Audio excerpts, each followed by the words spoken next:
أعوذ بالله من الشيطان الرجيم. بسم الله الرحمن الرحيم. الحمد لله رب العالمين، وصلى الله وسلم وبارك على سيدنا محمد وعلى آله وصحبه أجمعين.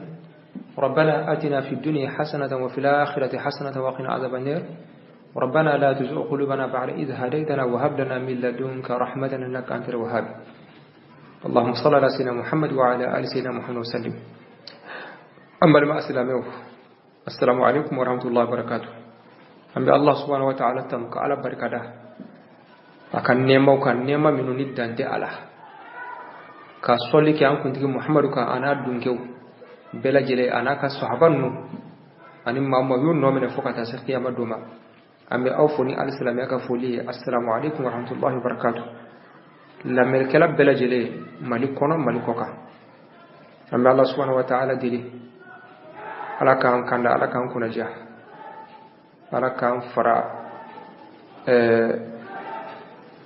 jonku na duka ala kan ya rabbi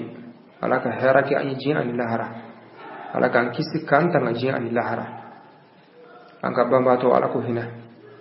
yango kidimna ala ko noya am ta jimna ala kan noya ala kan yiranya kan do makon na misi alama na kasru an ala an man kasi alama an sin man kasi alama ya rabbi ame ولا نمي بأمر بي. المسألة الرابعة عشرة قبض اليدين بعد الركوع. العلماء المضيقون لمعنى البدعة ولين يعرفون مسألة مننا أيوة منهم كلنا يكلني بدعة كلها منهم كحكلنا يكلني كوكرا منهم بسنت الدين له منهم كحكلنا يكلني ولا منهم كتافين يكلني ولا نو يكا كوكرا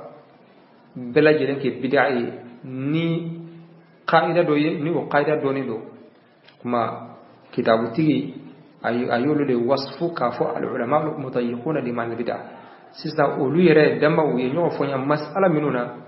do ba fo sunna do ba fo bid'a do wala do ba fa be daga do ba fo bid'a do ma o be kam masala nun be ka cité insha Allah mas'ala min be ambul qurbi o ye qabdu al yadaini ba'da ruku' ina ko bela jilen ba kalama bolomine mas'alatun khilafiyya bolomine ni bolu jigi mas'alatun khilafiyya bayna al-fuqaha bo ina fo dina mas'ala khilafiyya kacha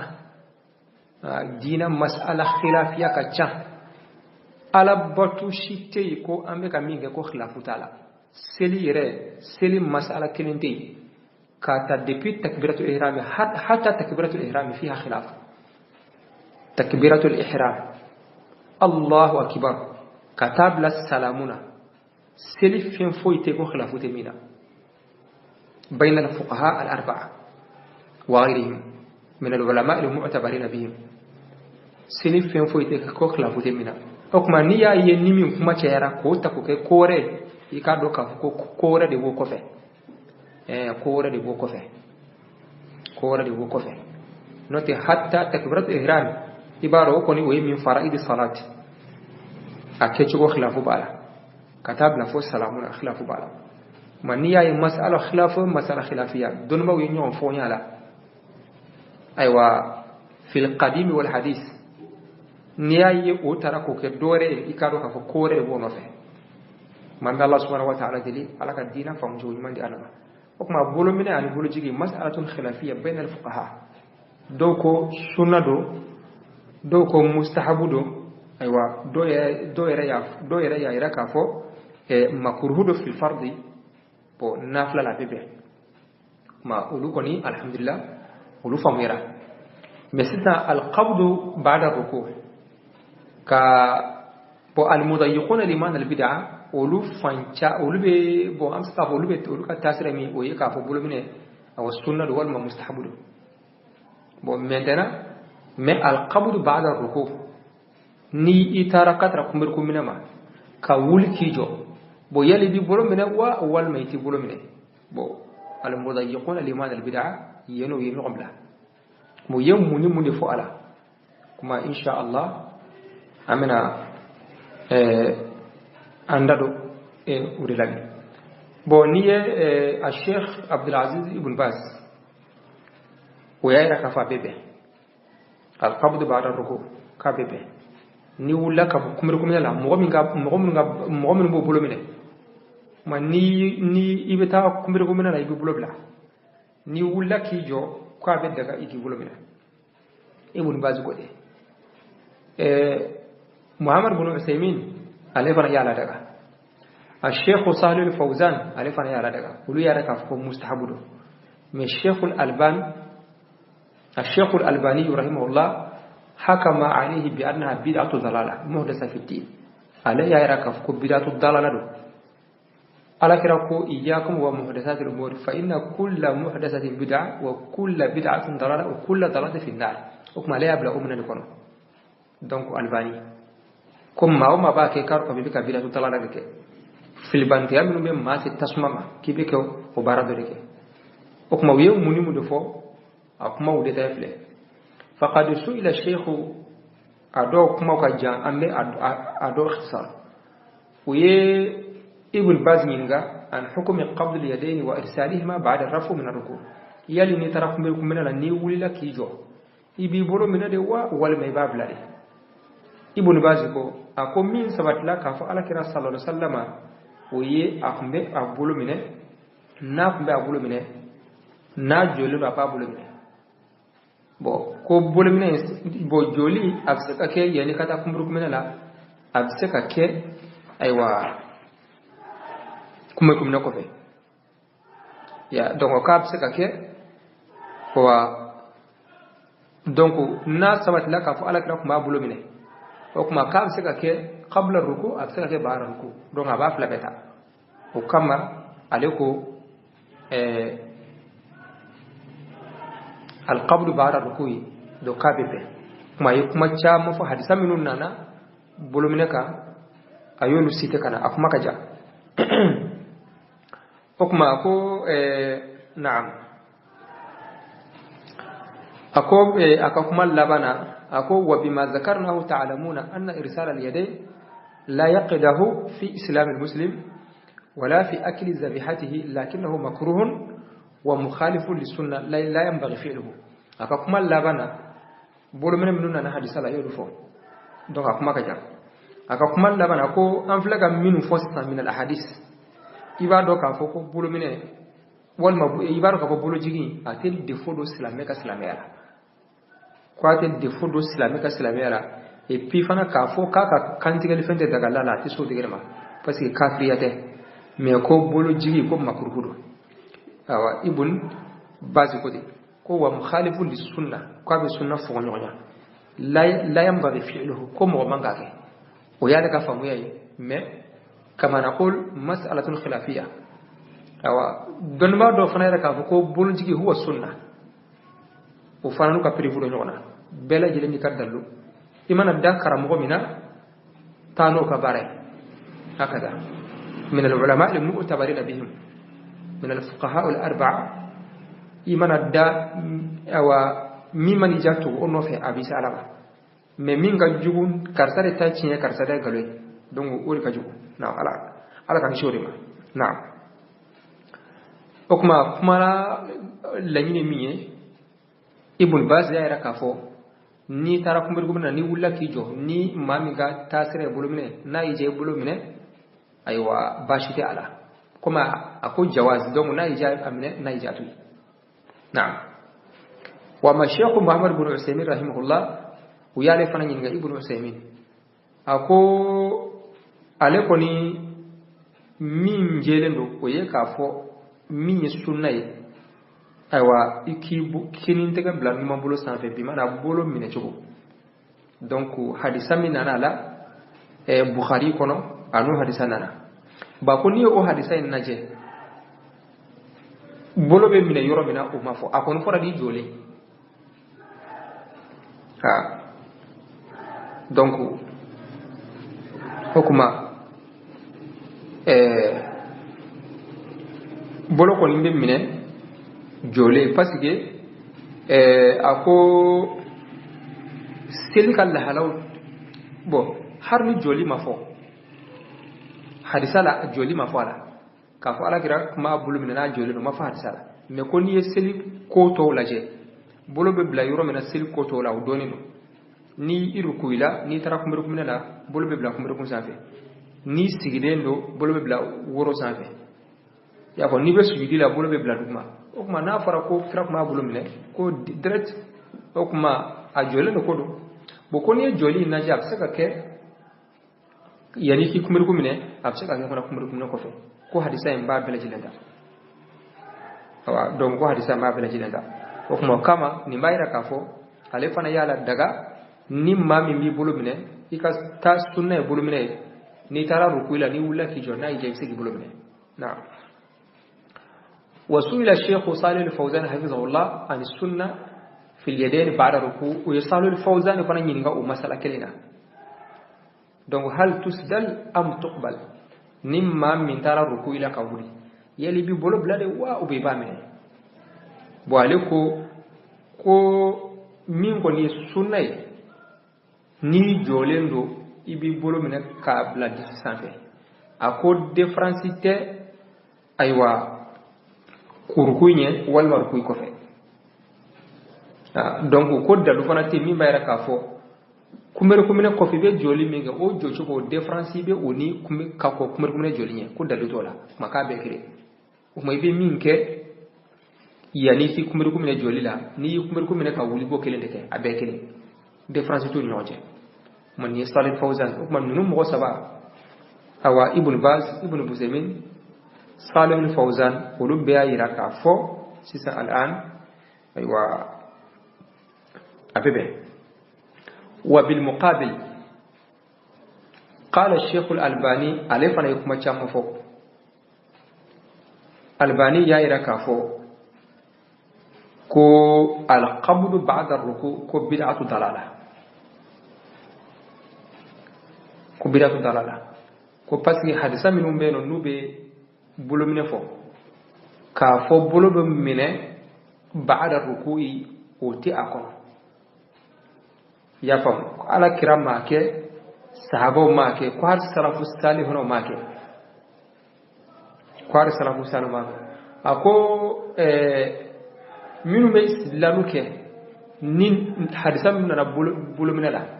minu be dalu di ka ko seki bulu minar ko ko fe ko be dalu di hadisa minu ye ko istidlalul batil ya ko istidlalul batil dalu mindo dalu di mindo amai ya donc ako fi akakuma labana ako walastu ashuku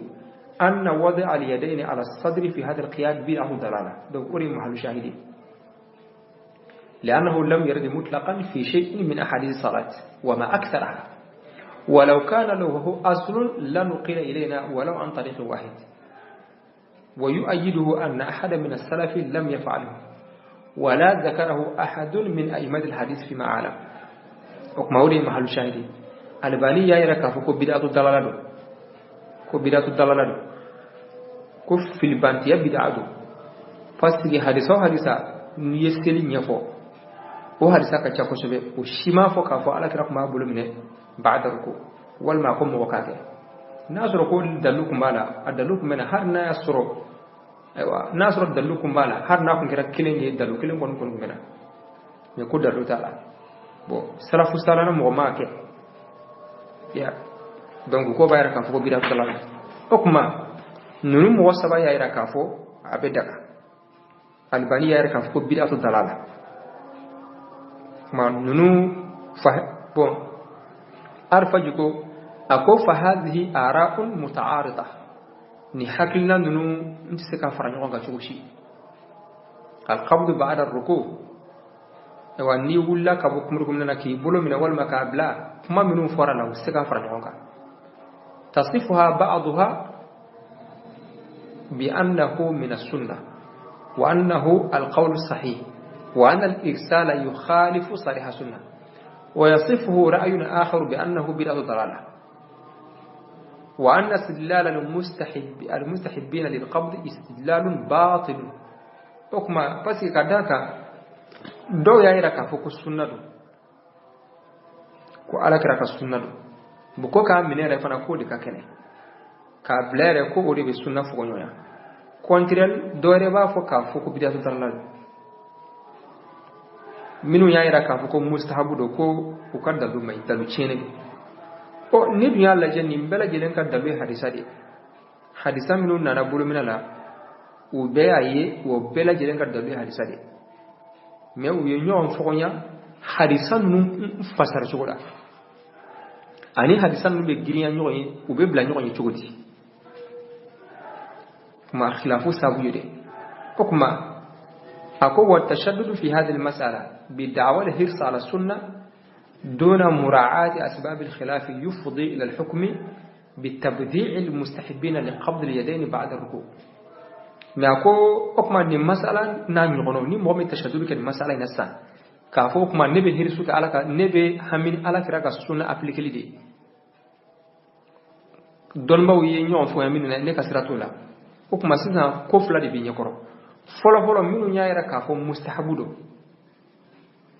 القبض بعد الركوع منو يرى كافو مستحبودو أكما إنافو كونو أولياء بدي أموي أو الحكم بأن القائلين بإرسالهما يخالفون السنة النبوية ولما إنافو منو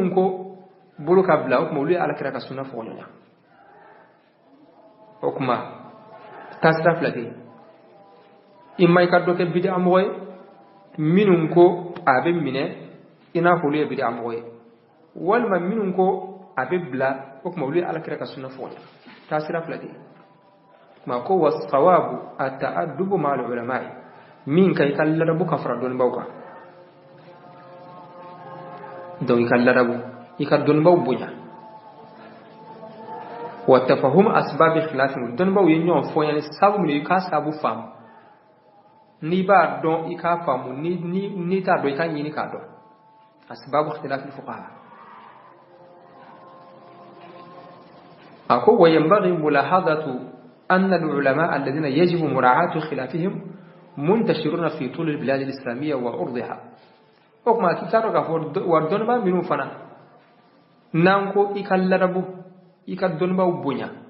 وينيو فيا مسألة منو إكا فامو يورو كلم دنبا وتري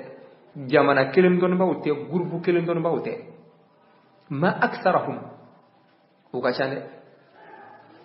منتشرون في العالم وبيجين فامي وكما أرفج حكلنا في هذه المسألة وأمثالها نقول وديني أنك دونبا بلا جلم بنيا المسائل الخلافية أنكو بنياك نعم ما نقول مسألة تا أني ناني لاي المسألة الخامسة عشرة مسألة أن دورنا وينيون فونا مسألة منها تخصيص صلاة القيام في العشر الأواخر من رمضان أيوة سنغلو لا سنغلو تانبا إنا فاما أدون مني جوجان سلي نوبا فاما كو تهجد وفاما أرابو كان تهجد لا دالا uba fama ko jojan sidi anga bamanangana ako sigata ala donmo bela jelen benaka salatu tarawih no yesungolo nafila sungolo la kannido akannido aywa salatu tarawih akannido akai awa ala kirai fasamti abba fo ala tarawih ni mo mi asili sungolo la ko ala bika junbu bela jelen yafa ma ala kira sallallahu alaihi wasallam ala kiyai salatu tarawih sili misirila sahabo kumeto ka sili anofe shiyas su saba sunna ni na misiri fara jamala ala kira mana sallallahu alaihi wasallam dugu jele وي على كراكو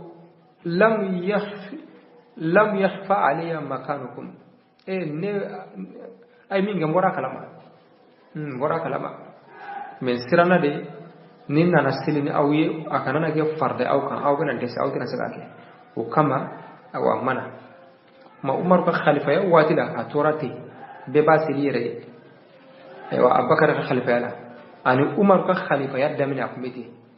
bela jele ma seli yere do wa seli no fe wa do be yan fe u charne bisul kono do ba seli kele do ba seli groupe okma Umar radallahu anhu wala halay ma ja'ale dondala nasru bika seli pour vraiment seli que joue ma ja'ale okma yu bela jele fara ngon kan ka Ubay ibn Ka'b ku ka almami radallahu anhu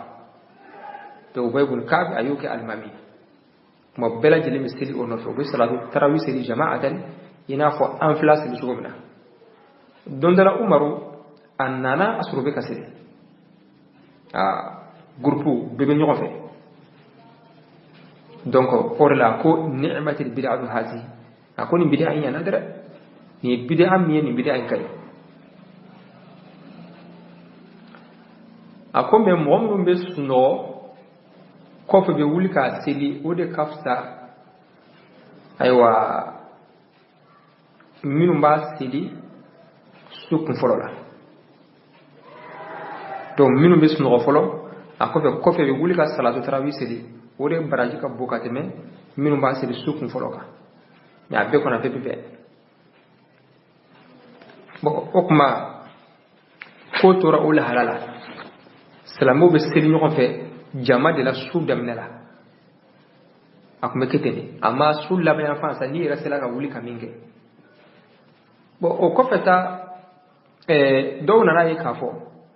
arakira sallallahu alaihi wasallam sulla be en fana ala kira kumbi cesiri sungolo ta labana ya donc salatu tarawih kuma ketene san kalu tan fla e atro sungolo bela jelela abe aseli ñoo fe groupe soudam la bana no bana sukonna to la ira wana seka mingire akira sungolo tanfolo la sawa akira tanfolo la sawa akira ta labana sawa bo anana hadisa wala ka fa ala kira sallallahu alaihi wasallam sungolo ta laba ala kira kun bice sir ko sobe sungolo ta labana ala kira kun bice sir ko sobe okuma do na ye ka fo okuma sisa adama dew salabi mola ka fu yere kelimbe ko wuli yere du klafe talama ki ka wuli ga alabatu couragité maula okuma anga laje anga jamasil do former du klafe ame wuli kasili ma ode kera jojan seli bon ni ala je seli mi fleni selim to ko salatul qiyam wa fa salatul qiyam wa fa ma salatu tahajjud na fa ma ko joja seli almamu be awati fo wa me seli damene ni wati na ka fo seli kala bela jilen garme do irebe mi koro siri akama du bila fe san kuturu tawa te talabai sawon sa beke bo sina fo anana kena fa da maseli jojan seli adonido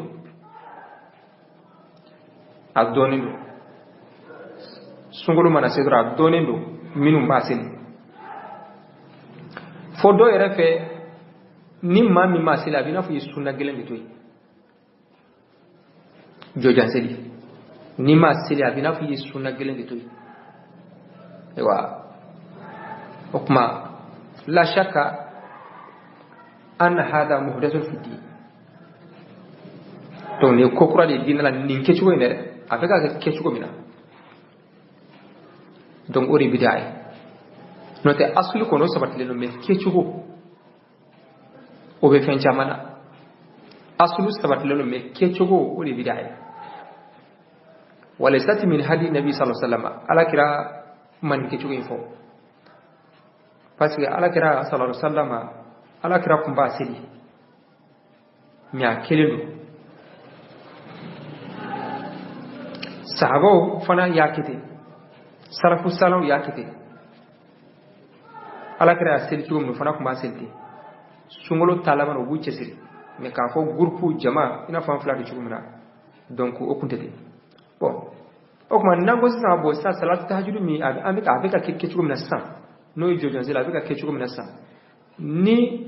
nyin gal kira ko da kire jume sharia la hasaba mantiq al mudayyiqin li ma al bid'ah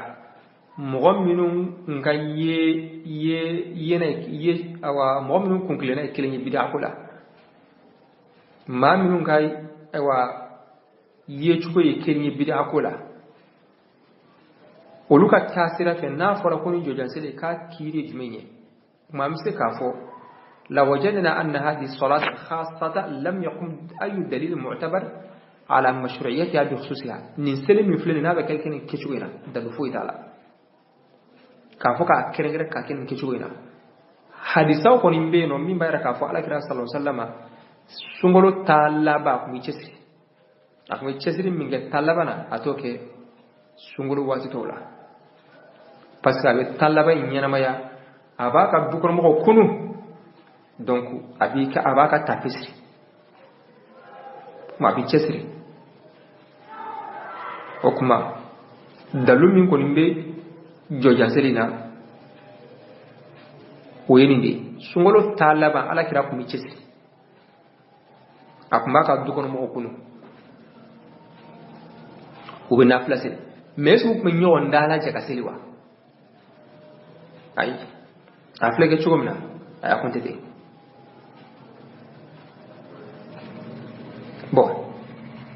bon munde kama ni uluma ke salafu salih haw aw me ka ke chugomna ama watu préparer ka erifo kam ro shugo bla lamina seli ko fe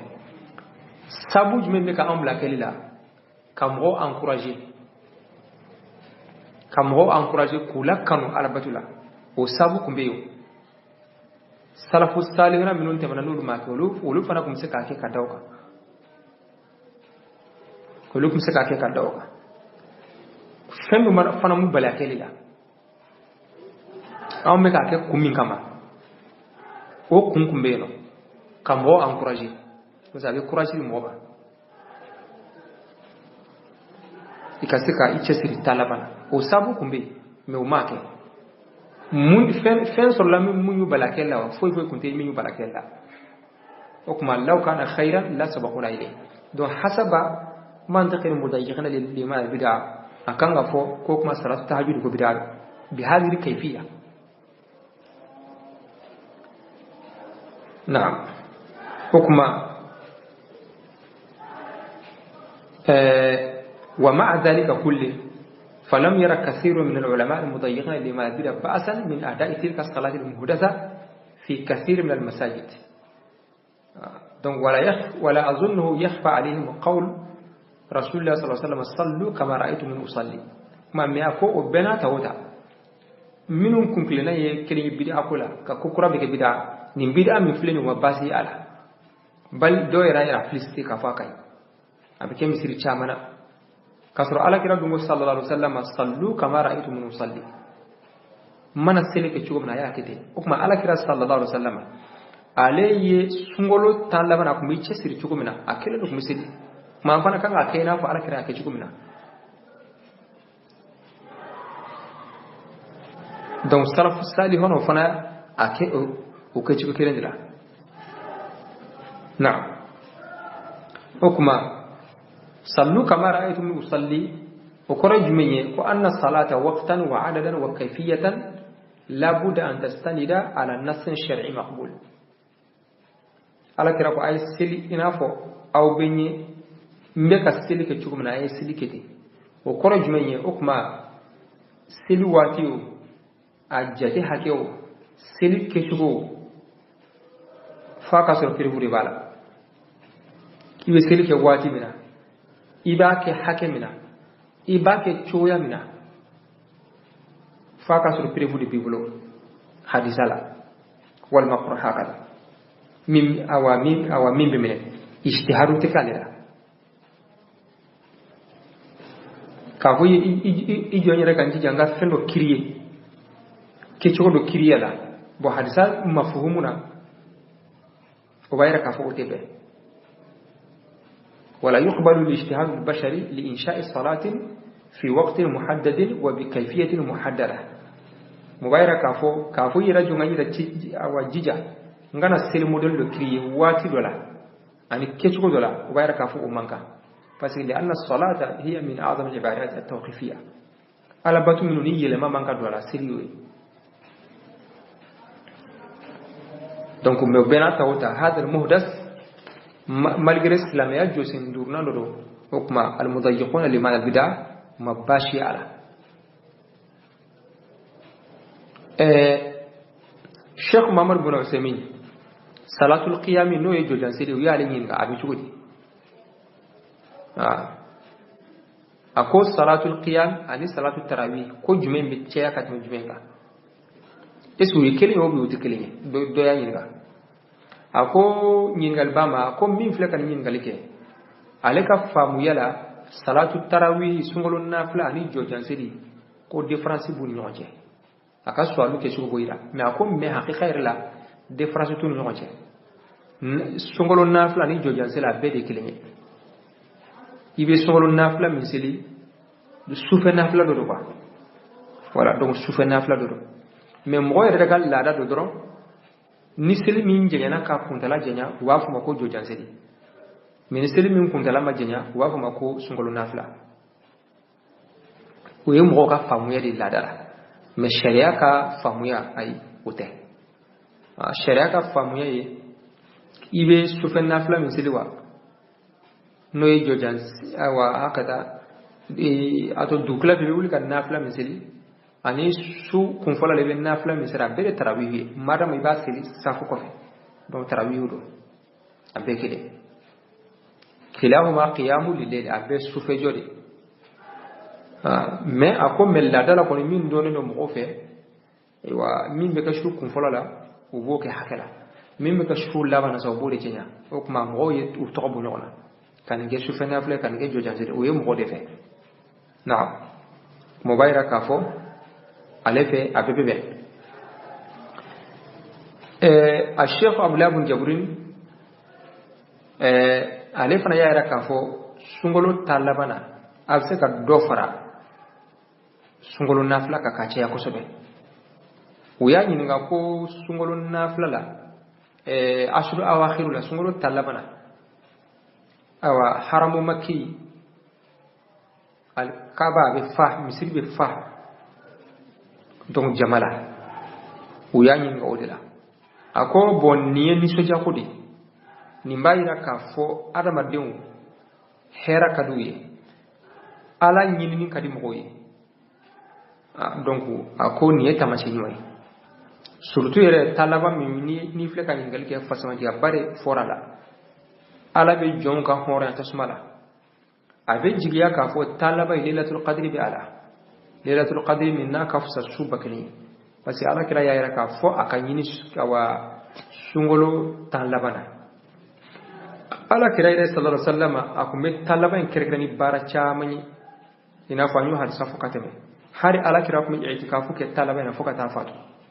mo bayra ka fo vraiment sungolo talaba mo kan yi hakito ala okuma ni ala ka jongu yu hakito ala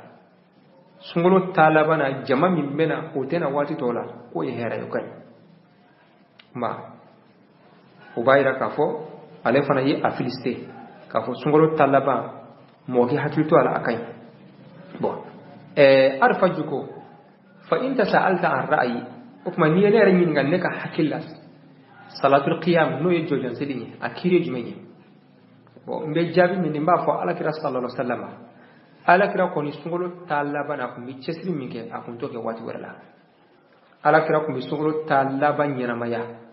aga abiski ka silala abaka somo kun okuma salatul qiyam salatu tarawih to salatul qiyam mi salatul tarawih do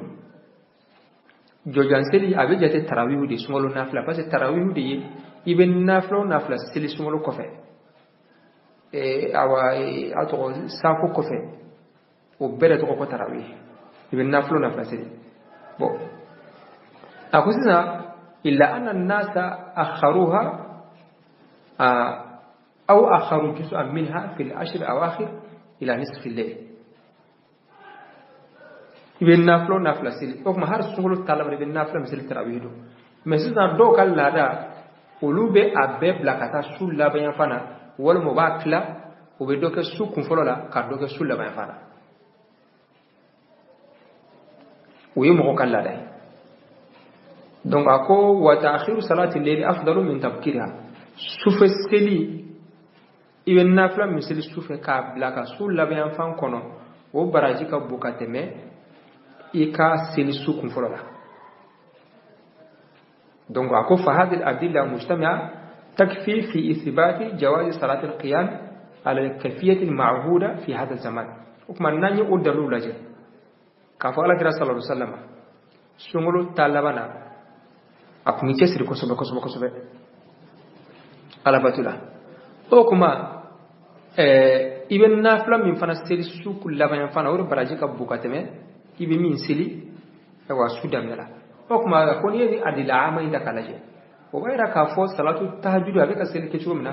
baasi tɛ a la kuma nin ye arfaju a yɛrɛ ka hakilina ye a waa fi masala بل لو صليت التراويح بكاملها كل ليلة من رمضان في آخر الليل لجاز ذلك أكو سنغلو تنلما يرتري هر سنغلو بلا جدي ni sungolo dona fo kata sungolo bo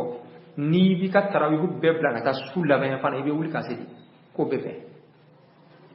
ولو صليت صلاة القيام بهذه الكيفية كل ليلة من رمضان أو في النصف الثاني منه لجاز ذلك ما يمنا سنغلو بلا جدي كتا sungolo laban yan fana i b'a bɛɛ lajɛlen seli ko baasi tɛ a la hari ni sungolo ta laban tɛ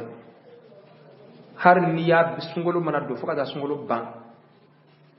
sungolo kunfɔlɔ la i bɛ da ka sunɔgɔ ni dugutila sera waati i bɛ wuli k'i ka nafilaw seli hakada a ko n'i y'a kɛ ten baasi tɛ a la o kuma a ko wa hadha al-fahmu alladhi afhamuhu yatihu li an usalliya salat al-qiyam bil kayfiyyah al-ma'huda fi zamanina o kuma ne bɛ ne filɛ ka faamu cogo min na ne filɛ ka faamuya min sɔrɔ nin na o de bɛ n bila ni n bɛ salatu tahajjudu ni b'a seli sunkalo tan laban na an fila kɛ seli cogo min na nin waati la ne b'a kɛ ka da nin de kan a di la an ma dalilu xaasu tɛ yen k'a fɔ an ka groupe formé misiri la ka tahajjudu kɛ dalilu xaasu tɛ yen dalu khasute mais dalul amu min be o yi alakira kun mi cesiri sungolo tan labana bo ni cesiri tan labana na kira su kun fulare i cesiri o mais ta su labayan fane fana baraji ka bukate me akun fulaka o kuma adila amade do kuma kale se ka prevu min di ka fo jojanseli ka wa be daga aywa ni adalu ولكن المضيقين لإيمان البدعة يعدون هذا الفهم بابا واسعا ومدخلا خطيرا للبدعة ومنان على جل وألف لك أن يفهم يمسر منهم كنقلنا كلي بدعة كلا كافو كورا بلا جل بدعة بنيراني يرده ولو يرك ما أخذوا بايله بيانه ولو يرك ما أخذوا بدعة كلا أفان جامع بيانه كوبازي kone ni ndelo be ka sabu ka mo do bidi akula bo ode kama nanya la je jojan seli nin kechuko ina ukun kanga afana ke bid'a mi dalala de ina fo ubi fatwa ke ka ko fento e bid'a dalala ci umina nama nya ko ni fana ko kanga tede parce que nin kechuko ina ya soro law kana khairan ina fo ira wa ko jumla la sawa as-salafu salihu la sabaquna ilayhi kechugo dalu sabatla ka fo alakira sallallahu alaihi wasallam sungolo talaba ko mi cesiri bo cesiri fana ka ke sungolo ta awa sul laban fana do clave o kafsa katma ko donc akun foloka o kuma yira ka kechugo do former o se kan no ya nyi ko mina anye groupe formé note har mi kele asira bano mais wati yɛrɛ kɛcogo kama salaya bɛ mɔgɔw la n'a ma nin kɛ a bɛ se ka kɛ ni a bɛ ka seli jama la i bɛ se ka courage ka dɔ kɛ mais n'a fɔra i kelen donc i tɛ se o kuma alikɛfiya bon fɛn caman de bɛ don nin kɔnɔ alikɛfiya keto de ba ke bid'a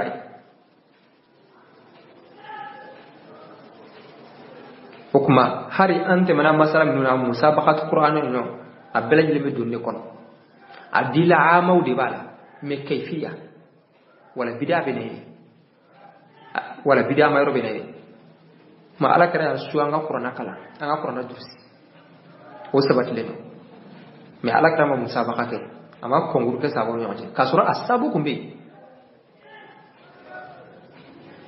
ni tashji'u do kam qur'ana dursi sahaba kuma mago bola katemi anka me wati ko ci ko tiglen ma ala kira yo mo su ku bla qur'ana kala na ka dursi ka qur'ana donni na ka kuma komde ma al kayfiyya an ye fer warata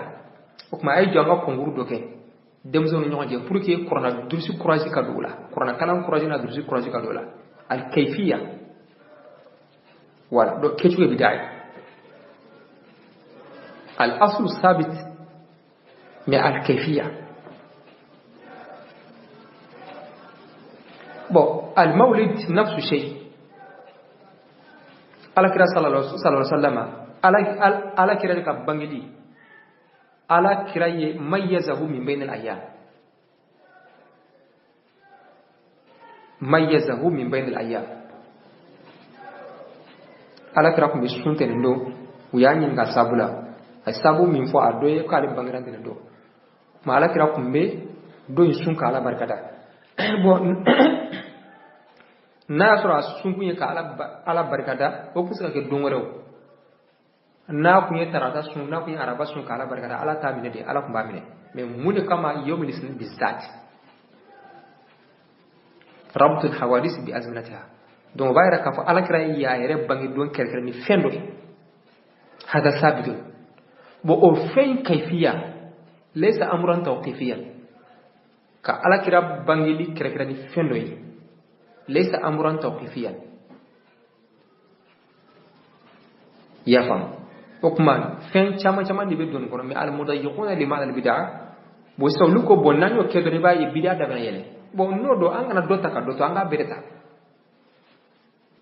ولا نما نيوكو كوني دو كنا تكدوتا بركاتا كابو بوشين بركلي parce que ni fen no différence tout ñoji la farqa baynahuma aslu bayno mi kayfiya de tekle madama o kayfiyin o kuma o kayfiyin la yukhalif aslan min usul ad-din la yu'aridu aslan min usul ad-din mafsadatu tala min ad-din ce o kayfiyin haka da bashi da ayyuka okuma uri kanga ke aywa anga tasiray parce que amuru tawqifite faka ken ke chugo indira la donc note ni amuru tawqifi kon do sel koni o kagele na to bela kile sallu kama ra'aytum usalli ala kira go mana sel ke chugo na yakite kuma ala kira tahajjud ke chugo na kakite mais الكيفية ليس توقيفيا parce que ambe ka kechu min sa yuhaqqiq aywa do hadafan marghuban fihi ambe ka kechu min sa nafadu bi ala mo be tencha ma fanala